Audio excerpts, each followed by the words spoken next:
মনীষা রন্ধনমহলে সকলকে স্বাগত। আশা করি সকলে খুব ভালো আছেন।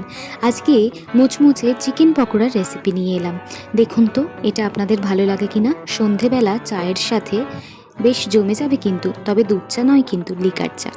প্রথমে সমস্ত রকমের বেসিক মশলাগুলো দিয়ে দিলাম, যেরকম নুন, হলুদ, জিরে গুঁড়ো, লঙ্কার গুঁড়ো, ধনে গুঁড়ো, তার সাথে পেঁয়াজ কুচি, আদা রসুন থেতো এবং অল্প জোয়ান দিলাম। তারপর দিয়ে দিলাম বেসন আর চালের গুঁড়োটা দিলে বেশ ক্রিস্পি হয় পকোড়াগুলো। তারপরে একটা ডিম ফেটিয়ে দিয়ে অল্প অল্প করে জল দিয়ে ব্যাটারটাকে পুরো মেশাতে লাগলাম। আর একটা প্রপার কনসিস্টেন্সিতে ব্যাটারটাকে নিয়ে আসতে হবে। এরপরে সাদা তেল কড়াইয়ে দেব আর সেটাকে ভালো করে গরম করে নেব। এরপর ভালো করে গরম হওয়ার পরেই কিন্তু আমরা ব্যাটারটাকে তেলে একটা একটা করে ছাড়বো।